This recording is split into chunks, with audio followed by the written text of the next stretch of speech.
Olá você, telespectadora, olá você, telespectador da TV Cultura. A partir de agora, você acompanha a edição do Opinião Litoral desta sexta-feira, 14 de julho.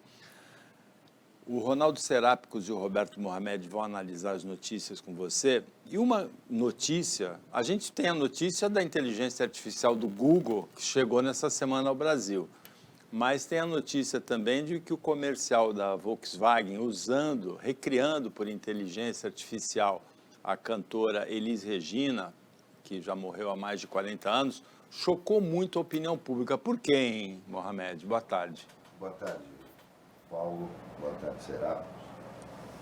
A gente tem uma situação aí que é muito curiosa. Tem um texto rodando nas redes sociais, assinado, sem o nome, mas por um cara que se diz jornalista formado pela ECA, que é a Escola de Comunicação e Artes da USP. Um texto confuso, cheio de ranço ideológico de esquerda, que não tem sentido. E o que me espanta é a distorção que se dá. Primeiro, foi uma representação feita ao CONAR, não é decisão nenhuma do CONAR, e o comercial está passando do mesmo jeito. Mas o CONAR decidiu abrir o processo. Né? Até aí, eu acho que é até obrigação do CONAR abrir quando ele é provocado. Mas o CONAR permite um mundo de propagandas mentirosas, porque se é para falar o seguinte, propaganda não pode ser mentirosa, o Santander não anuncia mais, né?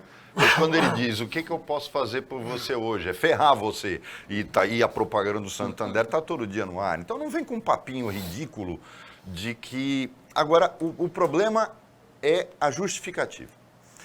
Primeira justificativa, de que Elis foi perseguida pelo regime militar, Belchior era contra o regime militar, foi censurado, as músicas dele eram músicas de protesto, e estariam sendo usadas por uma empresa que apoiou a ditadura. A OAB apoiou a ditadura. A OAB apoiou a ditadura. Não foi só a TV Globo e a Volkswagen. A Ordem dos Advogados do Brasil, quase a classe média brasileira inteira, que era aquele golpe militar, que vinha para assegurar a realização das eleições presidenciais de 1965. Então vamos deixar claro que é completamente diferente esse discursinho ideológico de esquerda é boçal. Esse elimina, porque é ridículo. E uma pessoa ter coragem de falar disso. Aí no meio do texto, ele cita até uma outra música do Belchior, Sujeito de Sorte, que ele fala: o ano passado eu morri, mas esse ano eu não morro, que o Emicida, inclusive, regravou. Gente, vamos pensar no seguinte. Quem viu esse comercial, eu achei esse comercial uma obra-prima. Uma obra-prima.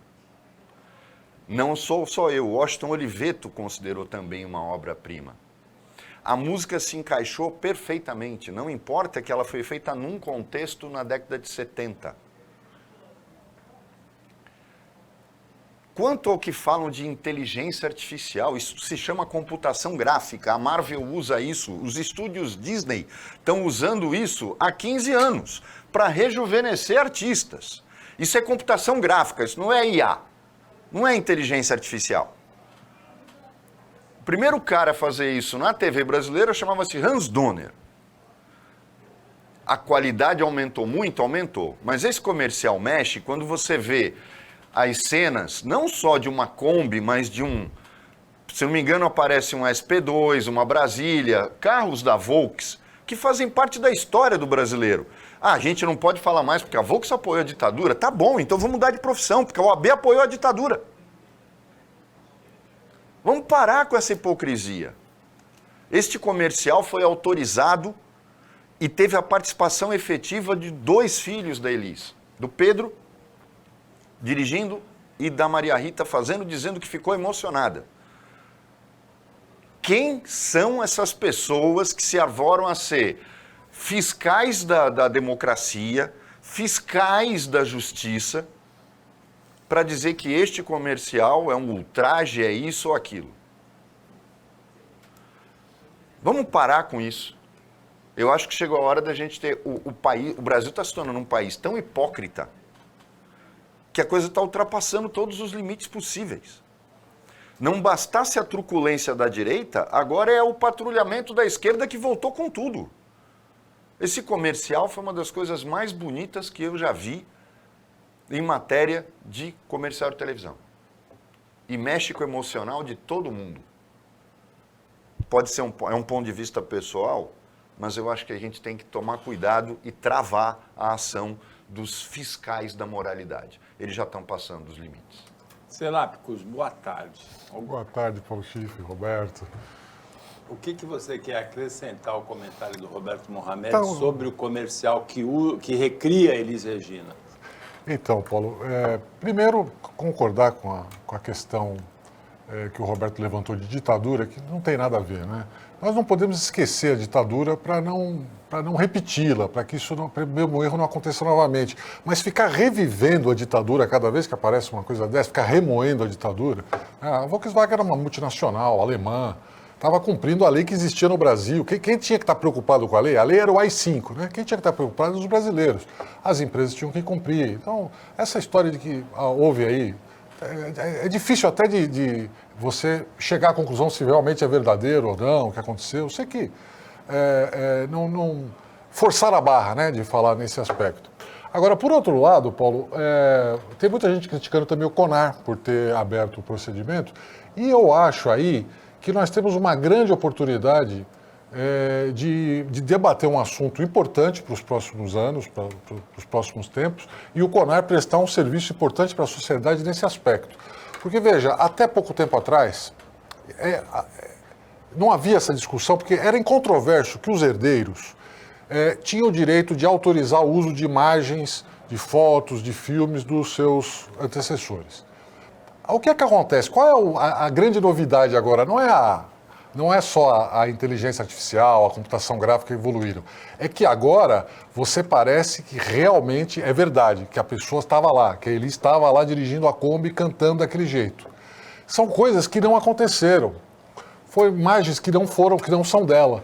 Então nós estamos falando agora de uma nova situação. Eu não estou falando que o seu herdeiro vai autorizar o uso da minha imagem, do meu parente, dos meus pais, numa manifestação, num evento, num apoio. Eu estou inventando coisas que os meus antepassados não fizeram. E aí é uma discussão enorme. Por isso que se essa discussão do CONAR não for fechada, hermética ou politizada, né, como já está acontecendo, Roberto, eu acho que é uma grande oportunidade de discutir isso. Até que ponto, eticamente, eu posso inventar falas que o meu pai não foram registradas. Eu posso até falar para você, olha, meu pai uma vez disse tal coisa, meu pai um dia desses apoiou tal movimento, ou tal manifestação, ou tal ideia. E autorizar que alguém transforme isso numa imagem, né? Mas precisa estar demonstrado, precisa estar claro que isso é verdadeiro. Eu não posso amanhã ou depois correr o risco de você ter personalidades históricas, marcantes, falando na televisão, na internet, para milhões de pessoas, coisas que elas nunca disseram. Mas veja, nas redes sociais, todo dia tem frase que a Clarice Lispector não falou, não tem? Ou é impressão minha? Mas olha, Paulo, mas peraí, nesse você... não é o caso, Ronaldo, porque a gravação é a gravação original da Elis, você apaga, que é o dueto póstumo, todo mundo faz isso. Mas ela não cantou dirigindo. Não, mas é um outro contexto, mas a gravação é original, que foi editada para colocar o trecho cantado pela Maria Rita.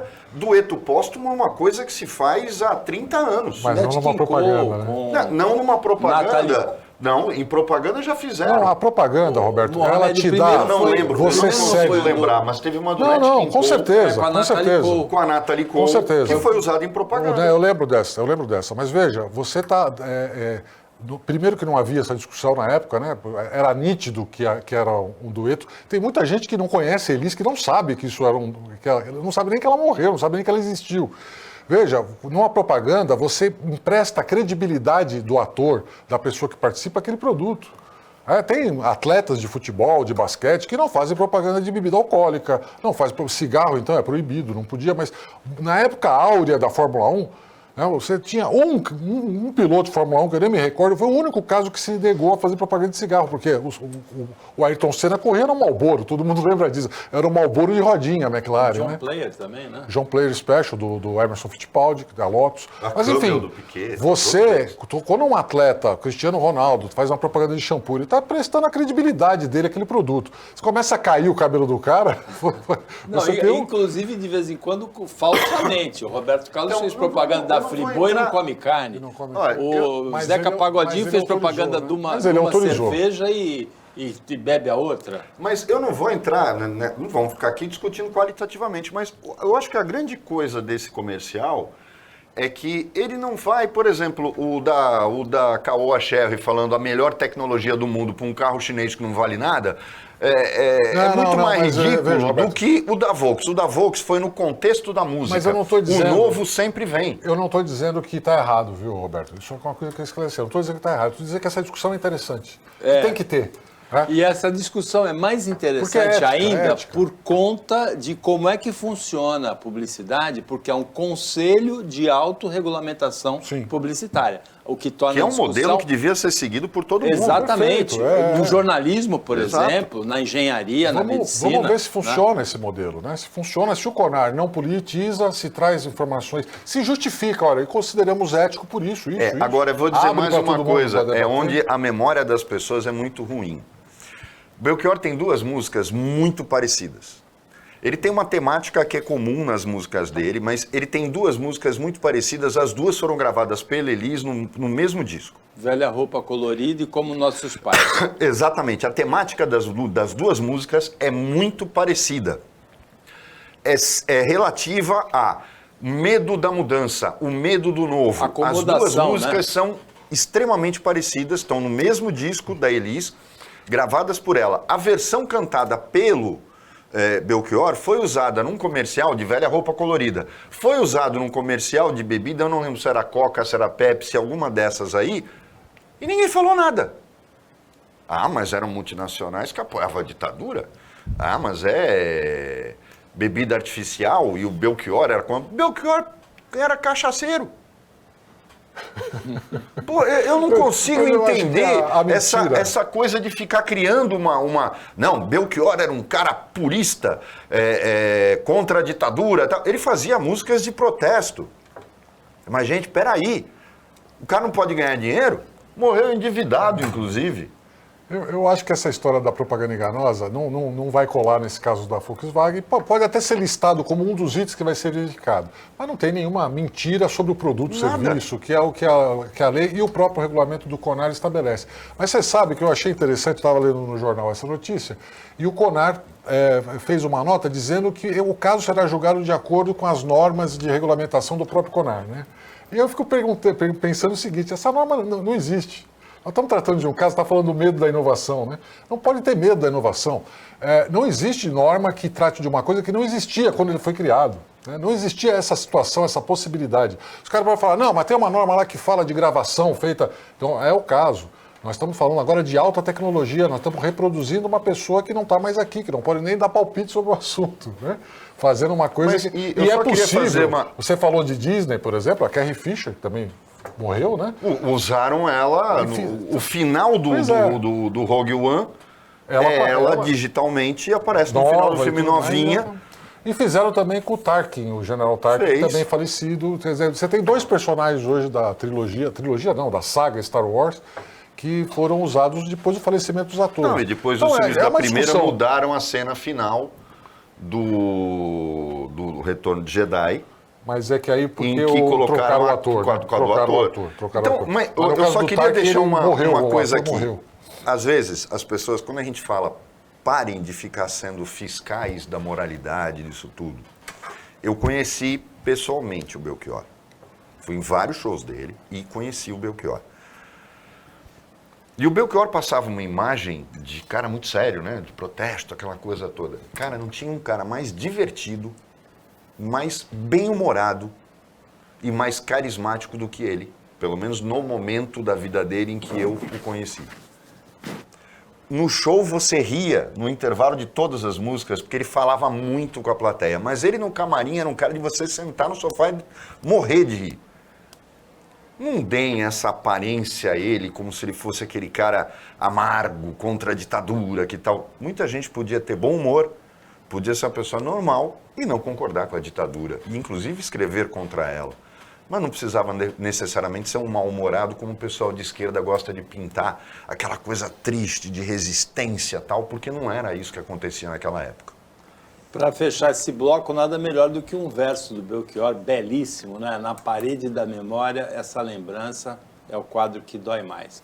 A gente volta depois do intervalo.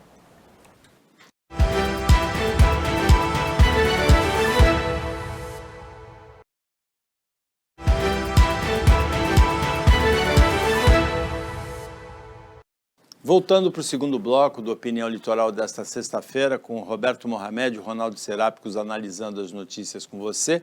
Uma notícia dessa semana que mexeu bastante com o mundo político foi que o presidente Lula decidiu extinguir o programa de implantação de escolas cívico-militares no Brasil.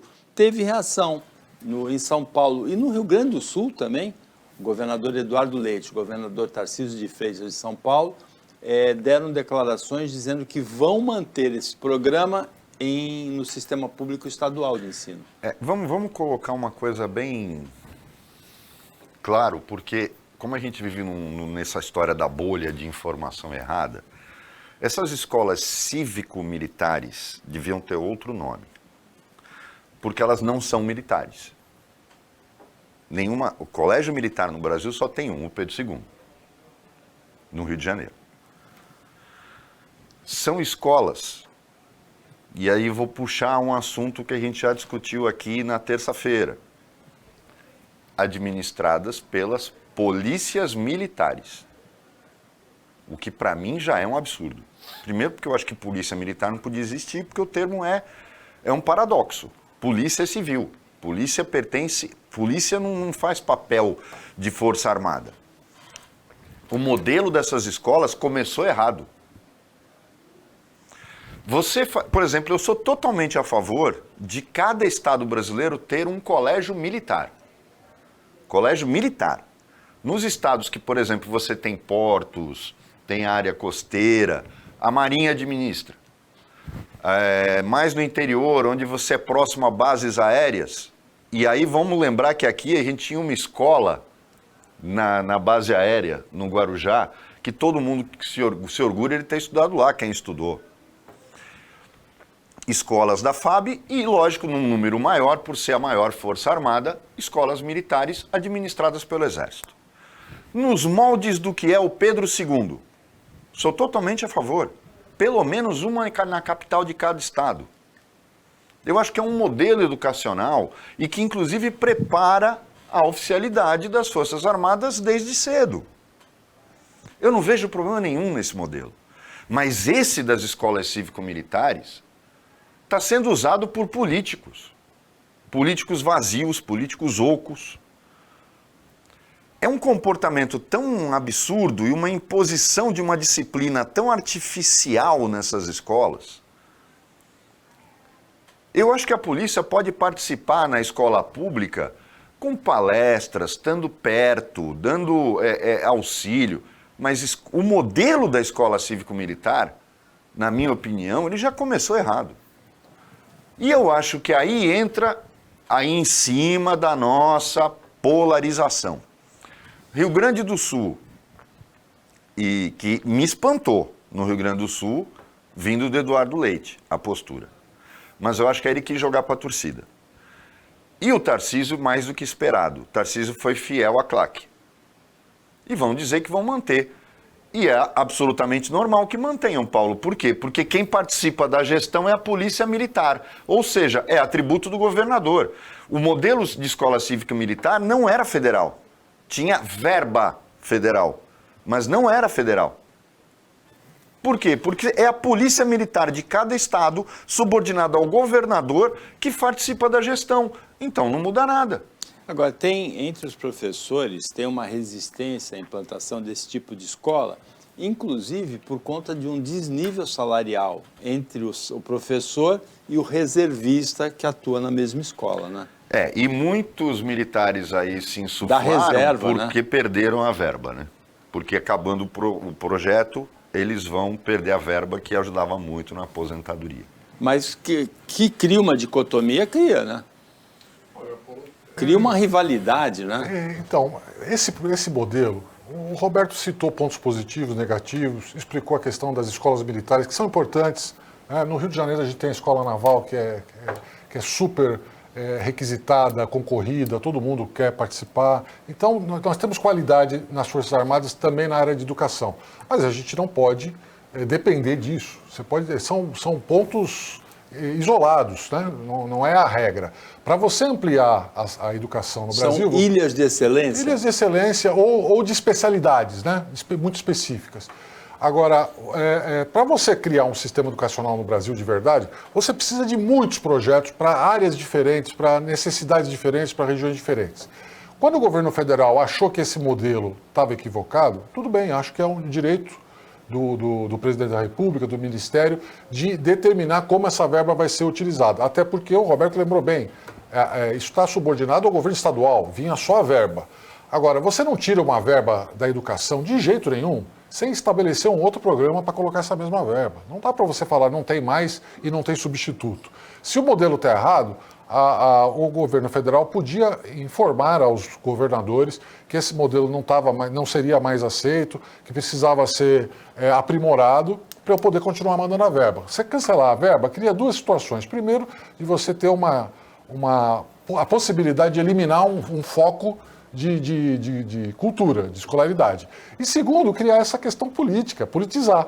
É uma burrice, porque os governadores contrários, é claro que vão falar, não, nós vamos manter, e se não manter, a culpa é do governo federal, não tem nada a ver com isso. Quando, na verdade, os governos estaduais tinham a responsabilidade de ter feito essa atualização e modernização há muito mais tempo. Continuar esse formato, que é um formato dos anos 70, não tem mais sentido realmente. Bom, mudando de assunto e vindo para o regional, pesquisas eleitorais indicam o começo da disputa das eleições, que já começou no dia 1º de novembro do ano passado, quando acabou o segundo turno. A eleição municipal de 2024 já começou em novembro do ano passado. Mas agora as pesquisas botam lenha nessa fogueira, Mohamed, em Santos principalmente. Você vê como é a situação. É um cenário, se montou um cenário na pesquisa em que aparece ora como candidato governista o Rogério à reeleição e ora o Paulo Alexandre retornando, tendo como adversária a Rosana Vale. São cenários possíveis. Cenários possíveis. A Rosana se mantém em todos eles como a adversária a ser enfrentada, com o Paulo de igual para igual, com o Rogério ela na frente. Eu acho que num momento como a gente está, faltando 1 ano e meio para as eleições, é muito cedo ainda para considerar que isso passa algum recado definitivo. Eu vou colocar aqui uma coisa que é bem clara. O Rogério não é um político carismático. Inclusive, a infelicidade dele naquela inauguração dos apartamentos em São Vicente mostrou pouco traquejo político, porque eu posso falar o que eu quiser do Caio Amado, você, o Ronaldo, mas ele é o prefeito de Santos, ele não pode. Ele não podia ter ficado não gostado da colocação do Caio Amado, de ficar pedindo, dizendo que Santos recebe tudo e São Vicente não recebe nada, mas não reagiram daquela forma. Ele podia até falar, olha, Caio, o Santos está de portas abertas para ajudar você no que você precisar. É a postura do prefeito. O prefeito tem que ser polido. Não foi a primeira vez que o Rogério teve esse tipo de postura. No Condesb ele tem muito. Inclusive com a própria Rosana. Exato. É do temperamento dele? É do temperamento dele, mas não pode. Então, mas num país onde a gente passou das bobagens que o Bolsonaro falava para as bobagens que o Lula fala, não tem muita diferença. Mas vamos pensar que há uma máquina enorme nas mãos do Rogério. Então hoje ele está 10 pontos, se não me engano. Eu pedi para o Davidson colocar de novo. Ele está 10 pontos abaixo dela. Num momento em que a cidade está em obras, que vão terminar no final do ano, tirando, lógico, o maldito VLT da Campos Melo. mas a cidade está em obras. E quando você tem durante a obra, por isso que se faz obra um ano antes do ano eleitoral. Por quê? Porque durante a obra você xinga o prefeito. Quando fica pronto, você fala, pô, o prefeito, olha lá, ele fez. Então você faz um ano antes a obra, para que você usufrua do sucesso dela no ano eleitoral. Então, uma coisa é você colocar o desejo de mudança, que é lógico, isso não vai mudar muito, mas ainda é muito cedo para um quadro desse. Eu vou fazer uma aposta aqui, posso quebrar a cara. Eu acho que o Paulo Alexandre não vem. Paulo Alexandre não volta. Pelo menos não agora. Ele vai deixar o Rogério ser o candidato à reeleição, a menos que um desastre nas pesquisas, conforme elas forem avançando, aconteça. E a Rosana carece de equipe. A Rosana carece de time. Ela está se baseando em apoio de cima para baixo. A Rosana só existe isso, porque ela não tem time. Isso faz falta quando você está falando de política, principalmente no âmbito municipal. Agora, Serápicos, uma dessas obras que o Roberto cita, em geral, assim, é a do Parque do Valongo, que tem data para terminar, né? Junho de 2023. É curioso isso, né? Não, toda obra devia ter prazo para terminar. Toque de caixa, todas né? elas tinham que ter prazo e você ficar cumprindo. E permitir que as pessoas acompanhassem o andamento, né? Quantos metros por mês que a obra vai andar. Então, isso é importante. É da transparência do setor público que a gente não vê em obras, né? Então, eu não me incomodo com isso. Me incomoda do sujeito prometer e não entregar e depois fazer propaganda de que, olha, estou prometendo fazer. Uma coisa que não está completada não pode ser de campanha. Agora, eu, com relação à pesquisa, Paulo, eu acho que ela consolida uma coisa que nós já sabíamos, que é a posição da deputada Rosana como realmente uma força política incontestável que veio para ficar. Pode não se eleger prefeita agora, mas tem um mandato de deputada federal e tem um caminho a trilhar. Então, deixou de ser aquele candidato que eventualmente, por uma questão de exposição à mídia, né, a deputada veio das comunicações, veio da área de televisão, e agora se fixa realmente como essa transição da sua profissão anterior, do jornalismo, para a política definitivamente. Então, essa é uma consolidação que eu acho que as pessoas, quem acompanha a política já tinha percebido, mas as pessoas em geral, aí, né, o cidadão comum, ainda tinha dúvidas se realmente ela representava essa parcela significativa da população. Agora, a segunda coisa que chama mais atenção, Paulo, é que apesar disso, nós temos praticamente 1/3 aí das, vamos chamar de intenções de voto, ou lembranças de voto, nas mãos dos demais candidatos, né? Então, você tem Thelma, a Aldri, a vereadora, o Ivan Sartori. O ex-desembargador Ivan Sartori. Então, é um percentual elevado que você não vê em outras disputas. A partir do terceiro, quarto candidato, a tendência é cair muito. Né? Você não tem aquela coisa do ponto, do 0, alguma coisa, que antigamente teria, por exemplo, o PSOL e candidatos menos conhecidos. Nós teríamos uma participação mais isolada. Então, tem aí uma fatia de eleitorado para ser conquistada e um trabalho de convencimento também, de alianças daqui para frente, que qualquer um dos candidatos pode aproveitar, tanto a deputada Rosana quanto o prefeito Rogério ou o deputado Paulo Alexandre também. Tem que trabalhar. Eu acho, Roberto, que o Paulo Alexandre vem se perceber que vai perder. Sim. Eu acho que não é a intenção dele ser candidato, porque hoje ele tem um papel diferente. Dentro do PSDB hoje ele está fazendo a reestruturação, quer dizer, o caminho dele, o futuro dele é Brasília, está por lá e tentar criar essa reorganização. Não sabemos até hoje exatamente o que vai acontecer, por exemplo, com o vice-presidente da República, o Geraldo Alckmin, que saiu do PSDB e prometeu formar um novo grupo, que ainda não se concretizou. Ele continua do qual sendo... certamente o Paulo Alexandre Barbosa vai fazer parte. Pois é, mas ele está num partido que praticamente não liga para ele.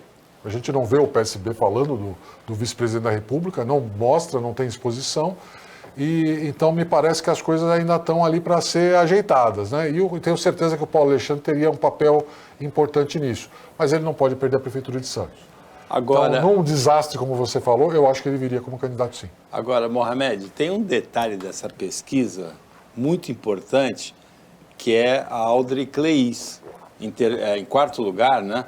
Porque a Audrey Clays hoje está na administração do Rogério, tem uma porcentagem de intenção de voto, 9,6%. Que praticamente, se ela, por exemplo, se ela for a vice, chapa, exatamente, for a Rogério, vice, empata com a Rosana. Por isso que eu falei que é muito cedo, e esse desenho... E essa possibilidade da Audrey Clays ser vice é real também, é concreta. Exatamente. Talvez, é lógico, ninguém vai assumir, mas talvez já tenha sido até pré-negociada.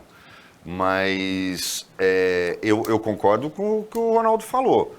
O Paulo não vai deixar a casa cair. Ele vem se ele sentir que só ele consegue levar. Mas eu não consigo fazer esta aposta na Rosana Vale, por conta dela não ter time. Política se faz com time. Não existe política sem time. O Tarcísio não ganhou a eleição para o governo do Estado sendo carioca, neófito na política. Havia um time. Foi o time que o levou lá. Eram os bolsonaristas, eram. Mas havia o time dando sustentação a ele. O time faz você chegar lá. É o que falta para a Rosana. A Rosana é o contrário, porque todo mundo pode imaginar, o Tarcísio foi o Bolsonaro que colocou ele lá. Não, Bolsonaro colocou ele lá e disse ao time que o apoiasse. E ele teve esse apoio até o fim, incluindo o Kassab, que foi um apoio de última hora. Já no caso da Rosana, falta ela time, porque ela só tem o apoio, supostamente, do Bolsonaro e do Tarcísio, do governador, que pode estar diante de um problema daqui a algum tempo. Por quê? Porque se aventa a possibilidade do Rogério ir para o Republicanos, que é o partido do governador. E a gente fica diante... E a Rosana não é do partido dele. A Rosana é do PL. Então, olhem só a manobra. É uma manobra política que eu já critiquei aqui. Eu acho que política tem que ter determinados limites éticos. Mas olhem a cena. Rogério Santos sai do PSDB, vai para o partido dos Republicanos, que é o partido do governador que apoia a candidata do PL. Isso é surreal. Então a gente pode estar diante de um jogo que a gente chama travado. Quando você trava o jogo, e aí alguém vai ter que ceder. Porque senão você travou o jogo e ninguém mais consegue fazer movimento. Se deixar ele entrar no Republicanos... Porque você sabe que hoje o partido barra, a direção barra, fala, não entra agora, não quero, então tem que ser louco para você forçar uma entrada. Se deixar ele entrar é porque o jogo já está decidido, desculpe. Exato. Porque não tem como ser um candidato Quem é o presidente estadual do Republicanos? Com mandato, né? É um deputado, né? Eu não tenho certeza agora se é o tenente Coimbra. Não é o tenente Coimbra. Não. O tenente Coimbra era PL também, né? Eu estou falando do Republicano. Do Republicanos, perdão. Então, é um deputado eu achei que estadual, ele tinha... se não me engano. Da região aqui? Não, um deputado estadual... Não, eles têm uma bancada. Mas o Republicanos tem. O que eu estou falando é que é muito difícil imaginar, por exemplo, porque o presidente do Republicanos, do Diretório Municipal do Republicanos, é o secretário de Manutenção e Serviços de Santos, Tiago Leal. Ele não vai impedir, muito pelo contrário, ele vai filiar.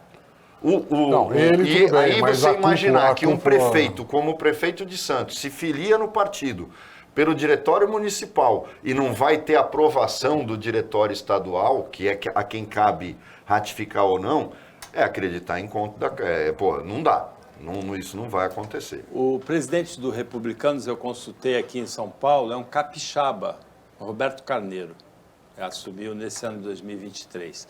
Agora, a participação da Audrey Clays se torna mais interessante ainda, porque ela pode ser a vice do Rogério e ela é jornalista, foi da mesma emissora que a Globo e mulher. Então, ela tem alguns pontos em comum com a candidata adversária, a Rosana. E ela não Vale. podia ser vice da Rosana? Poderia, mas ela está na administração do Rogério. Partidariamente, mas partidariamente... Isso aí acontece todo dia. O sujeito deixa de ser ministro para ser candidato. Exatamente. Deixa de ser secretário para ser candidato. Isso não... ela deve ser cortejada, inclusive, pelos dois. Né? Mas aí entra a questão do seguinte, né? O cargo é o mesmo. É para ser vice. Sim. Eu vou ser vice de quem me garante que depois eu posso ser a candidata. Porque não esqueça, Rogério vai para o segundo mandato, E não acaba. tem terceiro. Tem. Aí ela poderia Importantíssimo. sonhar em ser a candidata e trabalhar nesses 4 anos para ser a candidata à como sucessão. vice, né? Com a Rosana, ela sabe que a Rosana tem Mais no 8 mínimo mais anos, um né? mandato. Não é vantajoso para ela. O Opinião volta depois do intervalo, bem rapidinho, fica com a gente.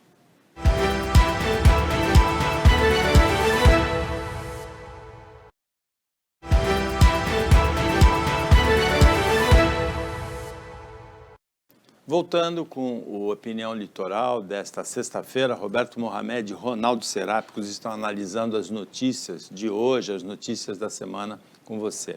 Serápicos, o presidente Jair Bolsonaro foi o 4º depoimento à PF, né, a Polícia Federal dele nesse ano, relativo àquela declaração em rede social do senador do Podemos do Espírito Santo, Marcos Duval, de que teria havido uma reunião com o Bolsonaro, Daniel Silveira e o próprio Marcos Duval para preparar uma gravação clandestina do ministro Alexandre de Moraes, parecido com o que foi feito com o ex-presidente Michel Temer. O Bolsonaro confirmou que estava na reunião, mas disse que esse assunto não foi discutido lá, Serápicos. Olha, Paulo, eu tenho que acreditar no ex-presidente, porque esse senador, Marcos Duval, ele realmente, ou ele não está bem da sua capacidade intelectual, ou ele é um sujeito realmente mal intencionado. Um senador da República não pode fazer o que ele fez. Publicamente, eu não sei o que aconteceu lá dentro, não dá para saber o que é verdade, o que é mentira, mas publicamente ele deu 3 versões diferentes na mesma semana sobre um fato importantíssimo. Sobre uma questão que tem interesse nacional, e depois de isso tudo, veio no jornalista para falar assim, isso aqui foi o seguinte, eu fiz uma desinformação porque é uma estratégia militar, ele gosta de dizer que é da SWAT e tal, né? E é uma estratégia militar de desinformação, eu faço isso para controlar a informação e tal, para manipular o adversário, é tudo estratégia. Não, desculpa, é uma desqualificação total. Um senador da República não pode fazer uma coisa dessa. Falar, chegar ao público, à imprensa, para falar, eu transmiti informações falsas deliberadamente para confundir a imprensa, as autoridades, as instituições, para confundir o judiciário, para confundir a Polícia Federal, etc. Então, realmente o presidente tinha que comparecer, como fazia parte desse contexto, para dizer o que ele sabia. Nós não podemos duvidar do presidente. Falar, isso não foi tratado lá, fim de papo, acabou, a parte dele encerrou. Precisa investigar, evidentemente, o que aconteceu lá, se realmente isso tem a ver com planejamento de golpe ou não, né? Mas eu já me posicionei aqui, Paulo, que essa história de você condenar as pessoas por uma conversa de WhatsApp, a não ser que seja realmente a prova de um planejamento de um crime concreto, nós corremos o risco disso aqui virar o grande irmão, né? O Big Brother de 1984. Toda vez que você escreveu alguma coisa, eu estou fazendo um rabisco numa folha de papel, de repente o Roberto entrega para a Polícia Federal, eu vou preso. Nós temos que tomar um cuidado em separar bem as coisas. Ninguém dá um golpe de Estado no Brasil mandando uma mensagem de WhatsApp para um outro cara. Mesmo que escreva lá, eu estou muito afim de dar um golpe. Isso não é um crime. Isso ele está conversando com uma conversa particular, uma liberdade de expressão. Não está cometendo crime nenhum, não está propagando esta ideia. Então, se a investigação chegar à conclusão que o senador cometeu esse crime, ótimo.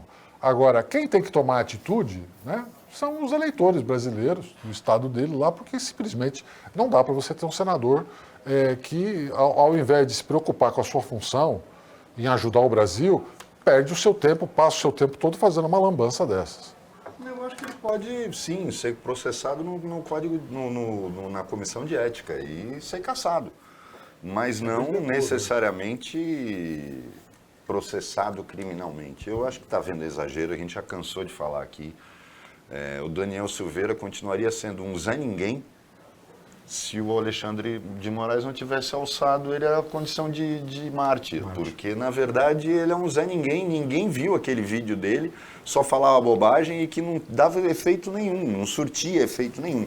Eu acho que se criminalizou uma coisa que acabou criando personagens que estão até agora apesar da tornozeleira eletrônica vivendo uma glória que não teriam se não tivessem sido processados. Ele teria sido reeleito com facilidade, né? Não, acho que não. Elegível. Ele estava caindo, ele estava perdendo. Depois dessa sim, disputa, quando passar essa disputa toda, sim. Mas na época que ele fez o vídeo, ele estava desesperado e aquela foi uma postagem agressiva. 15 mil seguidores, né? Exatamente, porque ele chegou a ter 30 e caiu para 15. Ele começou a sofrer um cancelamento, porque não tinha conteúdo, não tinha projeto nenhum. E aí o Alexandre acabou transformando o Daniel numa celebridade. O momento de maior alavancagem dele foi aquele que ele quebrou a placa com o nome da Marielle do lado do Witzel, né? Ou seja, uma coisa totalmente tola. Mas ele é tosco. Sem conteúdo nenhum, tosca. Ele é tosco. Agora, Mohamed, nessa semana, o ministro de Portos e Aeroportos, Márcio França, anunciou um programa, ele detalhou um pouquinho mais na Universidade Estadual do Rio de Janeiro ontem, programa sobre o qual ele já vinha falando, que é um programa que tem a cara dele, né? Voa Brasil, a ideia é 1,5 milhão de 15 milhões de passagens por mês, a R$200 por mês, já tem apoio da Latam, da Azul, da Gol. Eu achei meio estranho a Latam, a Azul e a Gol apoiarem um projeto desse quando estão cobrando R$1.500 uma passagem de volta na ponte aérea. Né? Então eles têm que explicar o que está acontecendo. Quer dizer, quem voa fora deste programa é que vai pagar por este programa. Isso não é possível. Né? Como é que a Latam apoia um negócio desse e está cobrando R$1.500 uma ponte aérea, Rio-São Paulo? Eu acho que o setor aéreo, por sinal, merecia um pouco mais de... Estão sendo tomadas medidas assodadas, como, por exemplo, a recente proibição de voos, de limitação de voos no Santos Dumont em relação ao Galeão.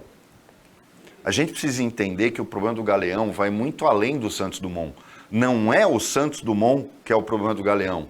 Então aí eu acho que o ministro Márcio França deu um tiro na água, errou, e errou feio, convencendo o presidente a concordar com esse absurdo. O problema do Galeão é o entorno dele, é a falta de estrutura hoteleira dele até para as equipes de voo. O problema do Galeão, na verdade, é Guarulhos. Não é o Santos Dumont, porque o perfil do aeroporto é diferente. O Galeão era o aeroporto internacional do Brasil, inclusive era o hub internacional da Varig. A Varig, não à toa, tinha uma companhia nacional, como ela criou a Rio Sul. A Varig tinha a sua base operacional em Porto Alegre, no Rio de Janeiro. São Paulo ela usava, mas a base dela era lá, e foi o tempo de glória do Galeão. Só que não vamos esquecer que o Galeão não tem infraestrutura em torno dele. Ele foi superdimensionado, só que o Galeão sofre o efeito da queda de importância política e turística do Rio de Janeiro. É simples. Vê se o aeroporto de Recife está passando por isso, que também é um aeroporto enorme. Confins, em Belo Horizonte, foi um escândalo a corrupção, governo Lula II, que é negócio depois, porque foi no governo Lula II, porque a Dilma só inaugurou, por causa da Copa do Mundo. É um aeroporto tão grande e tão desproporcional ao tamanho e à importância de Belo Horizonte que eles usam um gate sim e um gate não, para não ficar um espaço vazio contínuo, porque não tem voo suficiente para usar o aeroporto. Ele é quase do tamanho do Galeão. E não tem razão, porque Belo Horizonte não é este destino. O Rio de Janeiro, como um todo, sofreu essa queda no seu papel como centro turístico brasileiro, a cidade brasileira mais importante do ponto de vista turístico. E ele deixou de ser hub quando a Varig quebrou. Todas as outras companhias operam em Guarulhos e por razões claras. Guarulhos tem em torno dele rede hoteleira mais barata e estruturada para receber as tripulações internacionais que têm que dormir no local por causa do intervalo que elas têm que pegar para o voo, para fazer o voo de volta. No Galeão não dá. O custo aumenta muito. Então o problema do Galeão não é o Santos Dumont. Para mim foi um tiro na água. E esse projeto, alguém tem que me explicar como é que ele funciona. Porque uma companhia aérea que cobra R$ 1.500 uma passagem de ponte aérea, está dizendo que vai vender voo a R$ 200, eu não entendi a lógica. R$200 por mês, Você né? não entendeu isso que eu ia falar, você não entendeu a notícia, Roberto. R$200 por mês, o cara vai pagar 100 prestações de R$200, entendeu? Aí fica pau a pau com o que você já paga. Agora, essa notícia é tão estranha que um comentário que eu ouvi de um rapaz, Felipe Teixeira, ele perguntou assim, será que vão financiar também o pão de queijo e o cafezinho no aeroporto? Porque é muito caro, né? O pão Sim, não combina com esses R$200, né? Veja, você criar programas desse tipo é importante porque você incentiva o turismo. Inclusive porque no primeiro governo Lula houve aquele boom de viagens de avião, inclusive para o exterior, né? Então, uma situação diferente, né? Ali a questão era o Situação dólar, econômica era o dólar. diferente. Nós chegamos a viajar na época da Dilma a R$2, né, o dólar. Então, você podia ir nos Estados Unidos, não tinha nada. Uma Coca-Cola era mais barata que a Coca-Cola daqui. Se você comprasse uma caixa de sabonete e trouxesse dos Estados Unidos para cá, você ganhava dinheiro, porque era muito mais barato aqui. Então, houve um desequilíbrio. Aquela época foi uma época diferente. Por isso também que as passagens acabaram ficando baratas, porque o preço é mantido em dólar e o volume, né, a quantidade de brasileiros que foi para o exterior naquela época, principalmente nos Estados Unidos, foi gigantesco. A pandemia, dificuldade com combustíveis e tudo mais, isso aí agora a realidade é outra. Mudou, as passagens explodiram, estão muito caras e tudo bem, fez bem o ministro de procurar um programa que possa permitir que as pessoas voltem a voar, porque está impossível. A pessoa hoje, classe média baixa, não tem condição de pegar um avião, nem ponte aérea, como o Roberto falou. Até a ponte aérea era o preço que você pagava para ir para o Nordeste, você faz hoje na ponte aérea. Também precisa ser melhor explicado, porque eu nunca entendi, Roberto, como é que funciona preço em companhia aérea. Para mim é uma loucura isso. É muito normal, muito comum você comprar uma passagem, às vezes 10% do preço normal dela, porque caiu no dia certo. Não dá para entender isso daí. Eu já cheguei a estar em Brasília e me cobraram R$4.000 uma passagem no mesmo dia que eu precisava. Cheguei no guichê e falei, preciso pegar o próximo voo. Não tem problema, R$4.000. Então, era uma passagem que eu normalmente pagava R$800, R$700, uma coisa assim. Então, os caras queriam 4 mil. Então, é um mercado que não sei se precisa ser regulamentado ou se a sistemática é essa, mas eu realmente nunca entendi e seria interessante mesmo se o ministro pudesse esclarecer essas dúvidas. Chegamos ao final do Opinião Litoral desta sexta-feira, agradecendo a participação do Roberto Mohamed e do Ronaldo Serápicos como comentaristas, o trabalho da equipe técnica e de jornalismo do Sistema Costa Norte e agradecendo a você que acompanhou a gente em mais essa edição e mais essa semana. Até segunda-feira, nesse mesmo horário, depois do Jornal Litoral, e um ótimo final de semana para você que você merece.